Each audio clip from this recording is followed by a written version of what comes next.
नमस्कार, मेरा नाम है ललिता कुमारी और मैं आपको पढ़ाने जा रही हूँ 10th क्लास का एक सबसे महत्वपूर्ण टॉपिक जिसका नाम है व्रत। और व्रत की स्पर्श रेखाओं के बारे में मैं कुछ बताने जा रही हूँ। टॉपिक का नाम है व्रत की स्पर्श रेखाएं। ठीक है, तो जैसे कि मैंने सबसे ऊपर लिख दिया है व्रत की स्पर्श रेखाएं।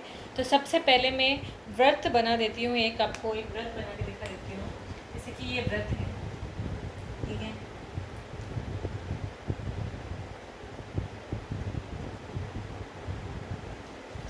एक बड़ा सा व्रत बना दिया मैंने। अब व्रत की स्पर्श रेखा क्या होगी कि व्रत की स्पर्श रेखा उसे कहेंगे जो व्रत के किसी एक बिंदु से होके गुजरे। किसी एक बिंदु से होके गुजरे कि उसको बोलेंगे व्रत की स्पर्श रेखा। जैसे कि ये व्रत का एक बिंदु है, इसको हमने एक बिंदु मान लिया है। इस बिंदु से एक रेखा गुजरेगी, उसको बोलेंगे व्रत की स्पर्श रेखा। इसको क्या बोलेंगे? व्रत की स्पर्श रेखा है। ठीक है, और ऐसे तो बिंदु बहुत सारे हो सकते हैं। ये हो गया, ये हो गया, ये हो गया, ये हो गया, मतलब इस व्रत पे अनंत बिंदु हो सकते हैं। तो व्रत की स्पर्श रेखा कितनी हो सकती है? अनंत। व्रत की स्पर्श रेखा कितनी हो? एक व्रत पे अनंत स्पर्श रेखाएं बन सकती हैं, लेकिन एक बिंदु पे सिर्फ कितनी स्पर्श रेखा बनेगी? सिर्फ एक। ठीक है, एक बिंदु पे सिर्फ एक ही स्पर्श रेखा खींचती है। तो व्रत के किसी बिंदु से एक प्रतिच्छेद करने वाली रेखा क्या कहलाएगी? स्पर्श रेखा। क्या कहलाएगी? स्पर्श रेखा। इसको हम बोलेंगे स्पर्श रेखा। ठीक है, स्पर्श रेखा हो गई। और कमाल की बात क्या है इसमें कि व्रत के ऊपर एक बिंदु पर केवल एक ही स्पर्श रेखा खींची जा सकती है, और दूसरा ये है कि व्रत के ऊपर अनेक स्पर्श रेखाएं खींची जा सकती है।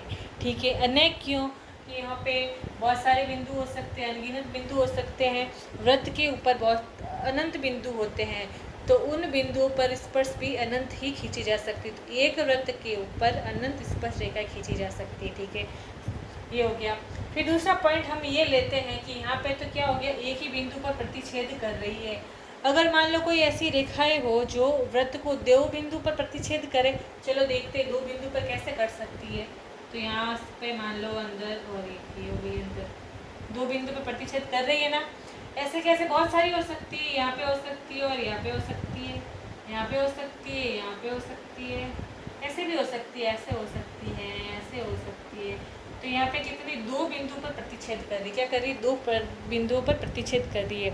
तो व्रत के अंदर दो बिंदुओं पर प्रतिच्छेद करने वाली रेखाओं को हमेशा क्या कहते हैं? उसको बोलते हैं जीवा। क्या बोलते हैं?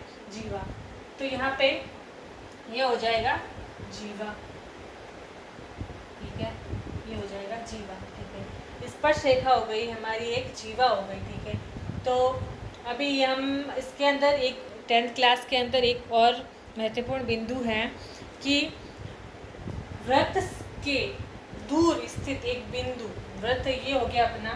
ठीक है, इस व्रत से दूर कोई एक बिंदु है, ये बिंदु मान लिया, ये बिंदु है। इस बिंदु से व्रत के ऊपर कितनी स्पर्श रेखा खींची जा सकती है? तो कितनी खींची जा सकती है? दो। कितनी खींची जा सकती है? दो। कैसे? देखो, ये ऐसे इस व्रत से एक ये हो गई,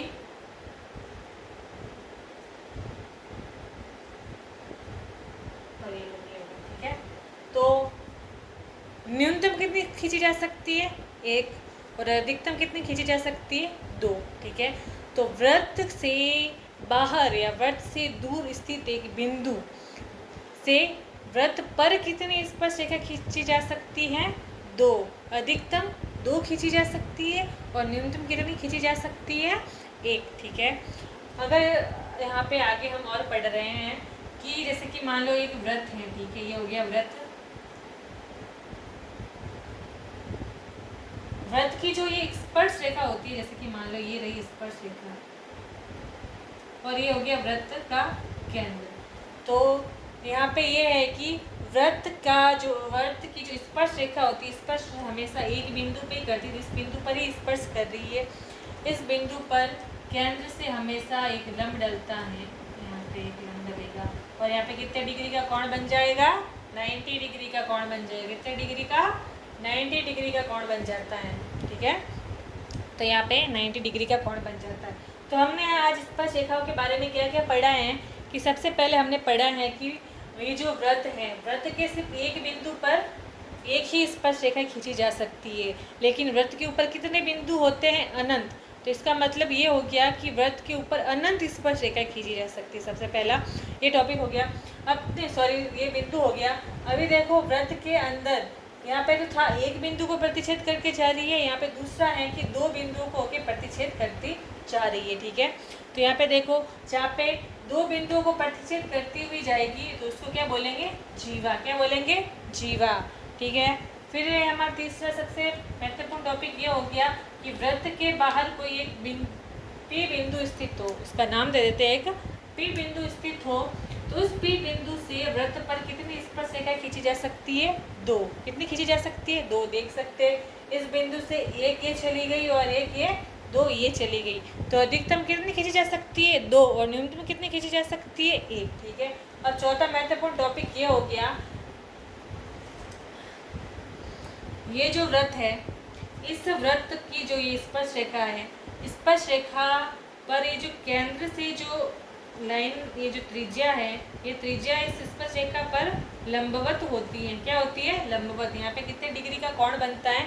90 डिग्री का कोण बनता है। ठीक है, तो देखिए 10th क्लास में स्पर्श रेखाओं के बारे में ये सारी अपनी जानकारी हो गई। आगे कुछ और आपको टॉपिक पढ़ना हो तो नेक्स्ट क्लास में हम देखेंगे। तब तक के लिए धन्यवाद।